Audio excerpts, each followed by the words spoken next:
I believe that we are live on YouTube. Happy Labor Day, everybody. Welcome to the art studio. I'm going to check a few things and make sure that I am actually live. With any luck, it will not accidentally close any windows that will cause me to disconnect, which is what happened last week. So, oh yes, this is fun. Look at this. We are definitely live. Wonder if I can like upload a thumbnail while we're actually talking to each other. You think so? I mean, can't hurt to try, right? Let's open that. Oh no, it won't let me do that. Not while we're chatting. That's okay. We'll fix it later. So welcome everybody to the art studio. Eventually I'll get it figured out. I think what I need to do is I need to schedule the live and then go. That way I can have all the description and title and thumbnail all done before we actually go live. But we're going to talk today about what's going on in this true first week of September. If you saw last week's video, this is going to be a lot of repeats because last week we talked about what we were doing for all of the Monday classes for their first week of September, even though it was actually August. And now this week, we're going to talk about all the Tuesday, Wednesday, Thursday, and Friday classes are doing in their first week of September, and it's actually September. So we're actually just kind of finishing up what we started last week. We would love to have our Monday classes start the same time as everybody else, but Labor Day gets in the way every single year. So we always have this kind of funny split week. So I only emailed last week's video to the Monday people. I have to do it again so that I can email this to all of my Tuesday, Wednesday, Thursday, Friday people. We can talk about what's going on in the studio this week. So my name is Allison Jensen. I am the owner of Orange Easel School of Art, and I want to welcome all of my parents and my kids to the 2022-23 school year. It feels like we're ready to like rock and roll. This feels like the official opening. The Monday classes, when they start like that, it always just feels like a nice soft opening, but we're ready to roll. Miss Nancy's actually here today in the Liberty studio, cleaning up and getting things all sparkly and shiny and ready for the Tuesday morning class. I know Platt Woods did that over the weekend, so they're ready to go as well. This is our weekly video. So if you're new to the studio, or maybe you're new to watching these videos, let me tell you what happens here. But on Monday mornings, and it's not morning, but it's a holiday. So, you know, I made it over here when I could. So every Monday morning, I will go live on YouTube, and you're always welcome to catch the live, but then I will email out this video with benchmarks saying like when I talk about certain classes, because this is your opportunity to hear about what's going on in your kids' classes every week. We'll talk a little bit about what's happening this week in classes. And then a majority of the video is going to be talking about what we did in classes the week before, because I want to be able to show you progress and what's happening in those classes. So going forward, I will have actual projects to show you, things that I've pulled from the class cubbies, and we'll talk through what each of the different classes are learning, what they're doing, the successes that they're having, the obstacles they're having to overcome. It's just a chance for all of you parents out there to get to peek inside the classroom doors and hear about what's going on in those art classes. It's also really good. I know some kids, students like to watch these videos as well so that they know what to expect when they come to class. So if I've got any artists watching, you are more than welcome. Welcome to here. There are no secrets on what's going on in classes this week. Sound good? So we're going to start, and there's no order to these. I change it up every single week. But we're going to start just by talking about those multimedia classes. So it is Chalk Pastel month. Just as a reminder, multimedia classes will change their media every month. So we're going to start with chalk pastels, but we're going to switch it. So in October, we're going to do clay projects. And in November, we're going to do ink projects. And in December, we're going to do watercolor, which is my favorite. And then in January, February, March, April, May, we'll do acrylics, printmaking, mixed media, fiber arts, and metals. And that'll round out our school year so that you get to see just how big the art world is, or at least a little bit of a taste of it. So it's super fun. We're going to start with chalk pastels. I will say this is a great photo of one of our wonderful students. It's a couple years old. She was filming with me. But your kids will have hands full of chalk dust. They might have some on their face, a little bit of war paint. Chalk pastels are really messy, you guys. So make sure you're wearing those old clothes, those art clothes, into the studio with you when you come. I'm going to talk through what each of the multimedia classes are doing this month. Just talk through the projects. And like I said, next week, in next week's video, I will have artwork to show you so you can see the progress that they're doing on these projects. It takes us 4 weeks in a multimedia class to do these projects because it's not a step-by-step. It's not a, okay, everybody make a line like this on your paper. Okay, everybody now take this color and do this step, and then take this color and do this step, because that's not an exercise in you making art. That's an exercise in how well you can follow directions. And although following directions is a fantastic life skill, that is not what we're teaching here. So I want to teach my artists how to make art, how to come up with ideas in their brain, how to work through and brainstorm, how to decide on their compositions, how to use the materials in a way that takes their vision that's in their brain and puts it down on their paper or canvas or whatever they're working on. So here we go. Let's talk through these projects. My youngest artists, this is our K1s and our second, thirds classes, are going to be working with portraiture. And so we're going to look this week at some famous portraits. We're going to look at everything from the Mona Lisa to some crazy Picasso art so that we can see just how wide that spectrum is of portrait art. Not better, not worse, just different, and understand and appreciate what portraiture is. And then our kids are going to get to work in their journals and do some portrait drawing, because we got to practice. You know, what do we like our portraits to look like? Do we want everything to line up and be perfectly proportional? Do we love the style of Paul Klee and or Henri Matisse or Picasso, or do we like, you know, the more realistic styles of I don't know. Anyways, so we're going to go through all of those. And then the kids are going to practice drawing those in their journals and play with that up. And then the first step in this project, and if you can kind of look at the picture, you see the black outline that goes around the chalk pastel drawing. That is actually not a black chalk pastel. It's not a marker. It's not a chalk pastel. It's not charcoal. It's actually glue. So we are going to work on black paper. And the first step in this project is to draw our portrait in white glue. So it shows up very high contrast on the black when we're drawing. We have itty bitty glue bottles that makes it easier to make our little lines. That glue, of course, then dries clear. And that's why it looks black, because the paper's black. But the great thing about it is it provides a barrier between the different sections in our picture. One of the challenges in working with chalk pastels is it gets smudged, it gets moved, and edges get really fuzzy. And you can see, like in the background of this example here, this is one of our artists here. I know who it is, but she's one of our teens, and this is actually from probably like 3 or 4 years ago. She's probably mortified that I'm using it, but in her background, it's really soft, and it's got this beautiful gradient going on. That's one of the strengths of chalk pastels when you want it to work like that. But if you want a hard edge, it's a challenging thing to do. So for our young artists, we're going to use glue as a barrier between the colors. And so they'll use the glue to make their lines first, and then next week, 2 weeks, when it's dry, they will come back and start to fill in the different sections, right? Let's talk about our 4th and 5th graders. So these are our oldest elementary kiddos in 4th and 5th grade classes, and they're going to be working in landscapes. We have a whole bunch of pictures of landscapes, from famous art to actual photographic references that they can use.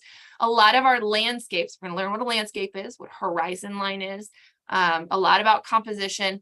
A lot of the landscape inspiration pictures focus heavily on the sky because of that beautiful gradient that you can make in chalk pastels. We want to really exploit the strengths of the media that we're using. So the photo references that they will use, the inspirational photos that they use, focus a lot on sky details or water details because it gives us those beautiful colors and a lot of soft transitions, as opposed to little itty bitty details, which is more challenging with your chalk pastels. So this age group, they're going to, this first week, learn what a landscape is. They're going to brainstorm what they want their landscape to look like, because they'll be deciding on their own composition. They've got a lot of photo references that they can look at and take inspiration from. When they look at that photo reference, it's not, I need to make my picture look like this photograph. It's not the point. The point is, this is what I'm using for my inspiration or my reference. And then, it's just a jumping off point. So where you go from there is still up to you. But so they'll start on that. They don't have a glue step to do, so they will spend their first class once they've done their brainstorming, once they've done their just kind of like discussion, then they will spend the rest of their class working on chalk pastel techniques. There's a worksheet that these classes are going to do that teaches application of the chalk pastel, how to keep it within a section, how to make those little detailed marks, how to layer it just like you would layer paint, how to blend the two, how to mix a new color, and then adding that third or fourth layer of chalk pastel on for more depth and texture. So those are the techniques they're going to be learning. You might see some pictures of that on social media this week.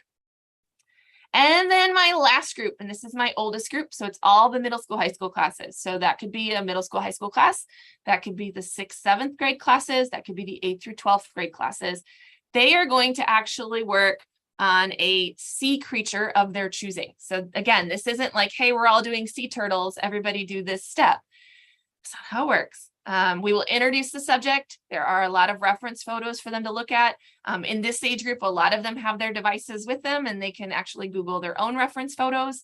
If they would like us to print those reference photos for them, we can print them so that they have it. And again, it's not, let me make art that looks just like this photograph. That's not the point. The point is to take all that research that you've done and turn it into a piece of art. So they spend a lot of time sketching, brainstorming, researching, talking about composition, talking about design choices. And then they will also, once they've kind of decided their composition and shared, they'll work on their chalk pastel techniques. But you can see this is a more challenging picture to make because of the detail, right? So, and you got to like that line between, for instance, on this example, that line between the top of the turtle shell and the blue background, it can't be fuzzy. And that's hard in chalk pastel. So that'll be something that they'll be working on. Sound good? So those are multimedia curriculum. Let's talk a little bit about the drawing classes. Now, drawing classes are totally different than multimedia classes, where multimedia classes work for 4 weeks and they finish a project at the end of that 4 weeks and they take it home. And then the next month they start something brand new and they'll work for 4 weeks and they'll take something home. Drawing classes don't work like that. Drawing classes are your weekly drawing workout to get you better at drawing. Think of it like practice, like you go to basketball practice or you go to dance practice. Like it is to get you to be a better dancer or drawer. But the goal of it is not necessarily to come home with finished art, and the kids won't come home with finished art. These classes work in their sketchbooks. Can't shake the table. These classes work in their sketchbooks every single week. And then they leave them here so that you don't have to remember to bring them back. It's not a secret. We do, if the kids are leaving class and they want to show you what they've done, and I have some sketchbooks here that I'm going to show you, they want to show you their art and what they've done. They are welcome to take it out to the parking lot, out to the car, out to the lobby, talk to you about it, show you it. And then there's a drop box in the lobby of both studios for them to just drop it in. And that way it goes back into the class cubbies again, so that you don't have to remember to bring them back every week. We tried that and it didn't go over real well. So now we keep them. For the month of September, there is a theme every month for our drawing classes. And for the month of September, the theme is benchmarks. We're going to do some benchmark lessons, some very classic type lessons. And then they will then be repeated in April. So that way we can see the difference between September and April. And there should, if we're doing our jobs, which is the plan, they should be better in April, right? That's the plan. So for the first benchmark week, we're drawing solid geometric shapes. And in last week's video, I brought the solid geometric shapes. There's a picture of them here on my screen. You can see they are white. They're made of a really dense foam. And this is what they're made for. They're made to draw. And so they do a really great job of simplifying a still life, because there are no colors. It's only like shape, form, value. And so we're just seeing where the kids are. There is a lesson. We do a short lesson in what a still life is. We are going to do a lesson for the 101s. We're going to talk about what a still life is. We're going to talk about proportion. We're going to talk about scale and perspective, and a quick lesson in shading, which is value. With my 102 advanced realistics, They'll get all of that, but their focus really is on getting a 5-point value scale. So making sure that they have a full range of lights and darks, and that they are applied correctly so that shape looks three-dimensional, right? Because it is expected that your 102s already have a decent foundation of drawing and can already achieve scale, proportion, and perspective. Okay. So we're just stepping it up into value.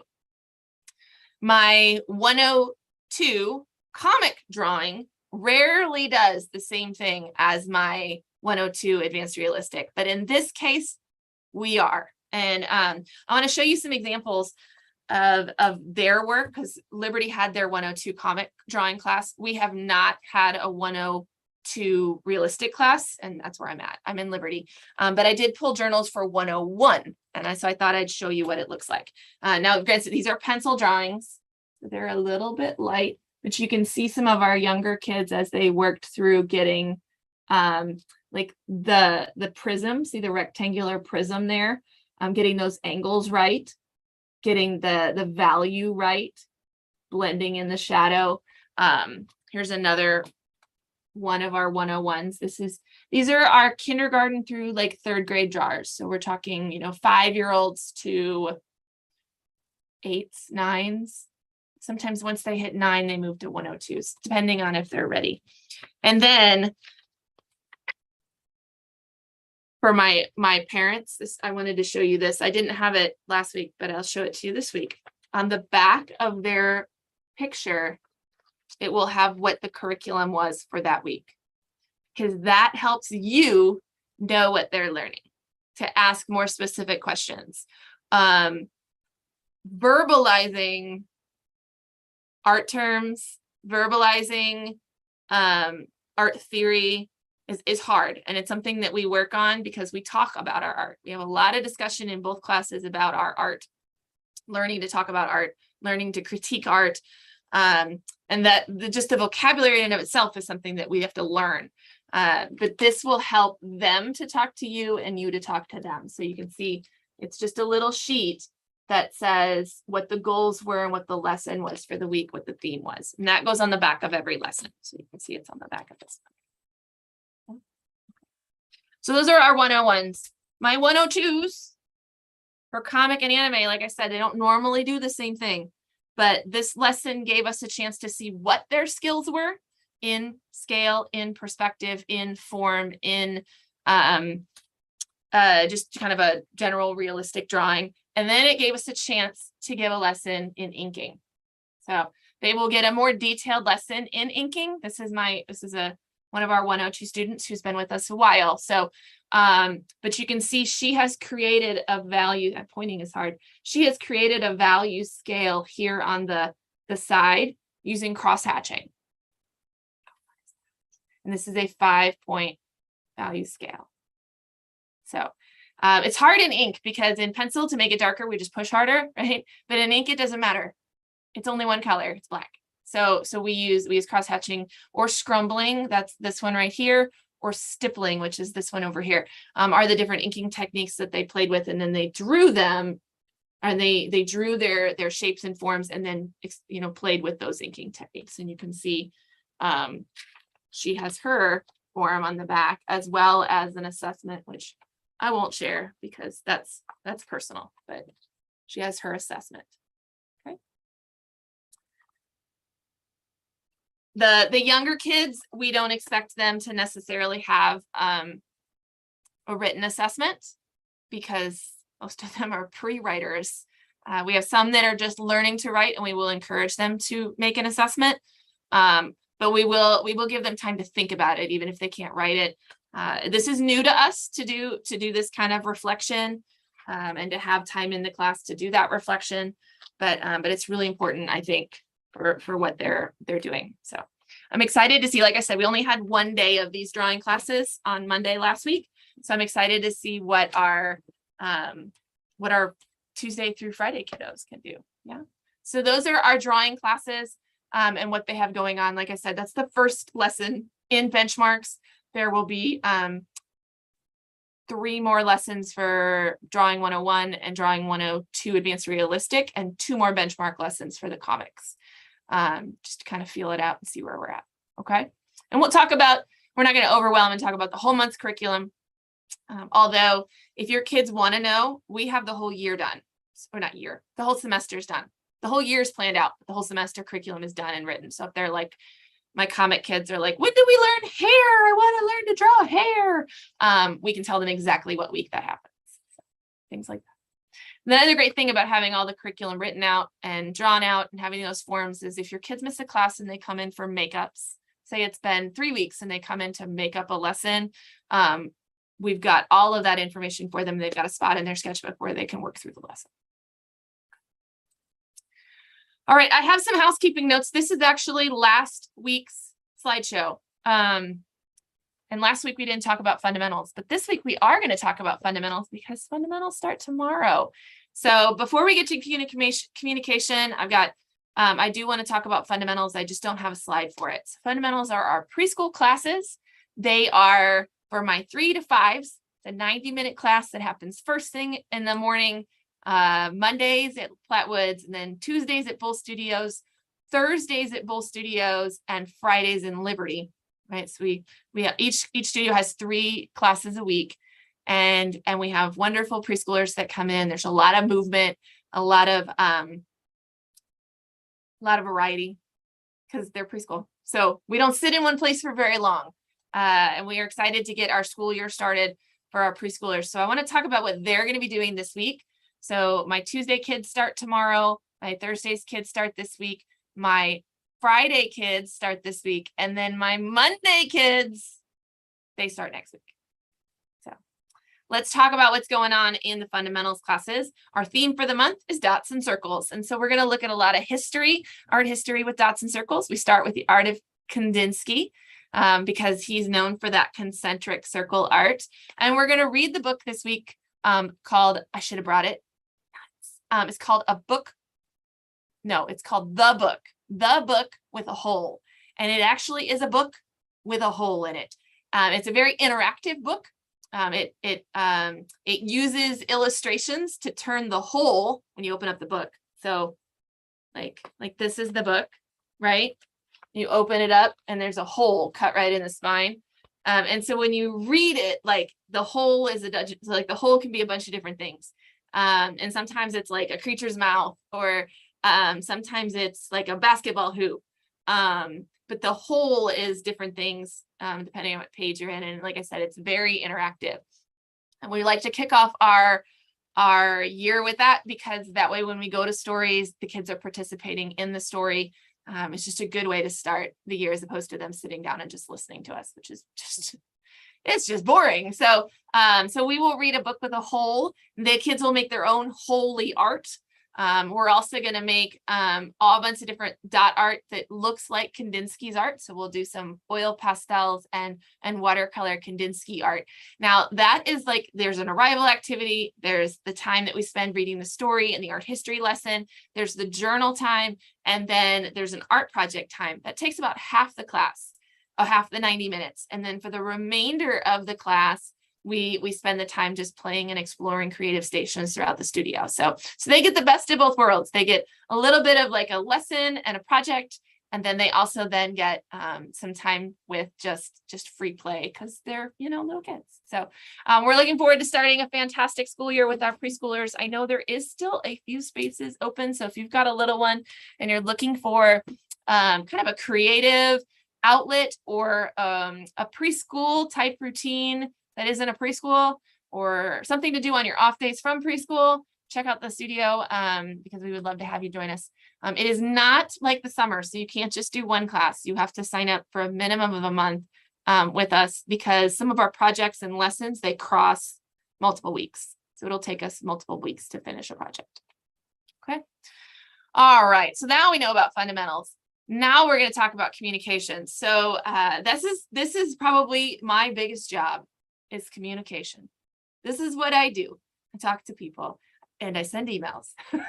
So I am your point person at Bull Studios. If you need anything, if you have questions, if you're confused, if you have a concern about something going on in the class, don't hesitate to reach out to me. Like I said, it is my number one job is communication, both to you guys and then also to what's going on in the studio and all of the instructors that are teaching. So whatever you need, please reach out to me. The best way to reach me, because I'm not in both places at once. Sometimes I'm like live here on, YouTube, or I'm teaching on Zoom, or I'm making videos or something, who knows. A lot of times our phone is on silent here in Liberty. You can call me, but I may not be able to just pick up and answer. If that's the case, leave me a message, because I always call back. So sometimes it takes me a little bit, but I will always call you back. You can also send me an email. That's a great way to get a hold of me. And if you're like, I want to talk to her on the phone, you can send me an email and say, when's a good time to call? And we can set up a phone call via email. You'll probably get a faster response on email than you will phone. But the fastest way to reach me is via social media. So this is my phone. It is always with me. And you can always send me a message. So a private message to our Facebook page or a private message to our Instagram page. It rings through to my phone. Now, sometimes I have learned from some small business owners, Facebook's messaging system is not as instant as it used to be. So sometimes it takes a while to get to me. That's not my fault. That's just the way the platform is. But as soon as I get it, you will get a response from me. You might get a response that says, hey, I'm driving, give me 10, but you will get a response. So if you need something quick, especially if it's a really short answer, like, do we have class tonight? Facebook, Instagram, really quick message. Okay. Because I'll get a notification on my phone and I'll get right back to you. Another great way that we do communication is via these videos right here. So at the end of a video, I will always have some housekeeping notes. We'll talk about what's coming up. We'll talk about registration deadlines. We'll talk about like whose classes meet what weeks and not what weeks. So it's a great way to get just kind of your quick soundbite information. This one's a little bit longer. Usually the housekeeping is shorter. So, all right. So do watch your weekly videos. They get posted to the private Facebook group. They also get emailed out to our current students. If you've ever unsubscribed from our emails, you will not get those. So let me know if you would like to be not unsubscribed. All right. So that's how you get communication with us and here in the studios. Trying to think if there's any other way that you can, that's really the big one. Yeah. All right. Makeups. We get a lot of questions about makeups. Go to www.orangeeasleart.com/for-current-students. And you'll have all the information on makeups. If you miss a class, we want you back in for a makeup. It makes my instructors' lives a lot easier if we don't have students in lots of different places in their project. We want you to have makeup time. If they are by reservation only, they are on Wednesday night for our preschool or for our big kid classes, and preschool classes are in Liberty are Monday afternoons, and preschool classes in Plattwoods are Tuesday afternoons. So you'll set up your makeup like reservation and then come in and do your lesson and get caught up. So information on makeups are on the website. Do take advantage of that. We like that. Take advantage of your makeups. You paid for studio time. We want you to have it. The other thing about makeups is you might have a student, and you'll know probably pretty quickly if yours is one of these, who just works slower than everybody else. They just need more time. They didn't miss a class. They just need more time. You've got one of those. They can also come in on Wednesday nights. Just make a reservation. The instructors try to watch for that. And they'll mention it to your student like, hey, maybe you should make a reservation, come in this week and work with us so we can keep you on pace with everybody else. And then if they tell you that, it's totally true. But if they ever tell you something that doesn't sound true, you can always check it with me. Okay, so check out those makeups. That for current students link is also in the footer of our website down there. And it also, in that same link, will get you information on your class schedule. So if you're ever like, do we have class this week? What are we doing this week? That's how you can find that information. All right. Oh, wait, that was the next, darn. That's where you find that information. You can find it in the original class listings through the Sawyer system. But the best way to find it is actually through your Sawyer account. So everybody created a Sawyer account. That's our third-party registration system. And so you can actually go there and see your classes and when your class meets. I will say my Monday people and my Thursday people are both affected by winter holidays. So your schedule does look a little wonky. It'll say you only have 15 classes, and that's not true. You have 16. It's just that one of your classes in December is not going to meet on a Monday because it's the Monday after Christmas and nobody wants that. So we actually just moved you to the Wednesday after Christmas. And it's Art and PJ's night and hot chocolate, and it's so fun. So there are some really great special events coming up, you guys. I don't have that one on a slide, I don't think, but go to the special events tab and just kind of get excited for all of those. The first one coming up for all of us who are registered and in classes is our studio fall party. So you can save the date for that. I don't remember when it is, but it's on the special events calendar. More information will be coming your way in these videos in email and home as handouts with your students so that you know about the fall party. But everybody's invited, and it's just a great community event for all of us. So. All right, I think that's it. That's all I have for you. I can't wait to see everybody in classes this week, and then I will see you here on YouTube